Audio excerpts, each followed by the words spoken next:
رہا کہ مسلمان آئے ہوئے ہیں جنگ کے لیے، وہ تو مزے سے انجوائے کر رہے ہیں اندر، نہ باہر سے کوئی ہتھیار اندر جا سکتا ہے، نہ اس وقت کے دور کے اعتبار سے نیزہ بھی نہیں اندر جا سکتا، کس طرح ان کو نقصان پہنچایا جائے۔ تو اس وقت رسول اللہ صلی اللہ تعالیٰ علیہ وسلم نے یہ حکمت عملی اپنائی۔ رسول اللہ صلی اللہ تعالیٰ علیہ وسلم نے حکم دیا کہ درخت کاٹنے شروع کرو، اور آج بھی وہ وقت ہے کہ ہم مسلمانوں کے لیے، ہر مسلمان کے ذمے ہے کہ اپنے حصے کا درخت کاٹے۔ اب درخت کاٹنے میں کیا حکمت عملی تھی؟ درخت کاٹنے سے اس وقت کی معیشت کو نقصان ہونا تھا، اور اہل یہود اس وقت سے لے کر اب تک معاشی اعتبار سے کمزور نہیں ہوئے۔ آج بھی دنیا کے اندر بڑی بڑی کمپنیاں جو ہیں وہ یہودیوں کے انڈر ہیں، سب سے مضبوط معیشت اس وقت بھی یہودیوں کی ہے۔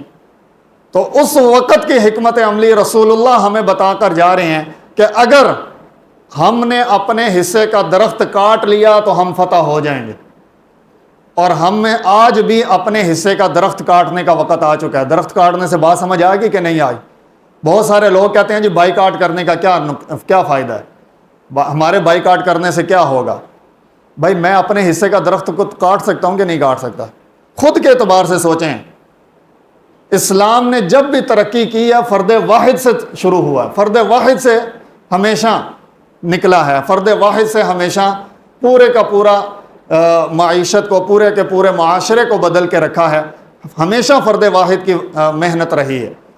اس وقت بھی فرد واحد ہم نے، ہر کسی نے اپنے طور پر اپنے اعتبار سے ہم نے درخت کاٹنا ہے۔ اور یہودیوں کی پلاننگ کے حوالے سے ابھی بیٹھے بیٹھے میرے سامنے ایک ذہن میں ایک بات آ گئی۔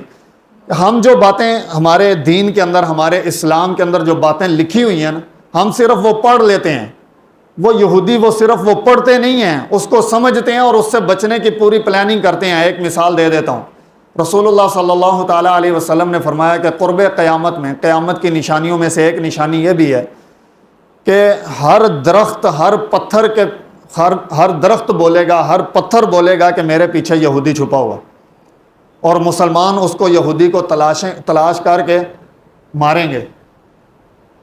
اور ایک درخت ہے کہ جو نہیں بولے گا کہ میرے پیچھے یہودی چھپا ہوا ہے۔ اب ہم نے یہ حدیث پاک سنی ہے، پڑھی ہے، بس ختم ہو گیا۔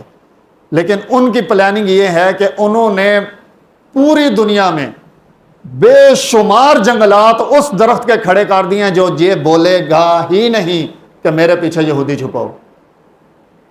انہوں نے خود کی تعداد سے زیادہ اس درخت کو اگانا شروع کر دیے کہ ہماری ڈھال، ہمارا مورچہ یہ درخت ہے، ہم اس کے پیچھے چھپ جائیں گے، ہمارا یہ مورچہ ہے، یہ ہماری حفاظت کر لے گا، ہمیں بچا لے گا۔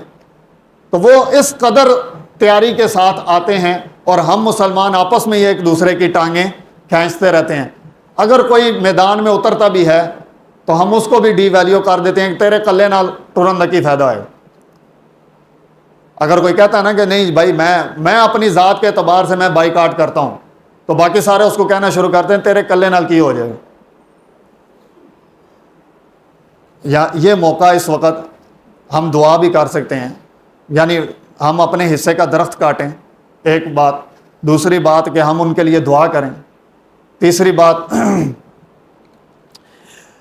آواز اٹھائیں، محنت، کوشش وغیرہ، احساس، دکھ، درد، یہ تو ساری چیزیں ہیں، اپنے تو اپنے، مسلمان تو مسلمان۔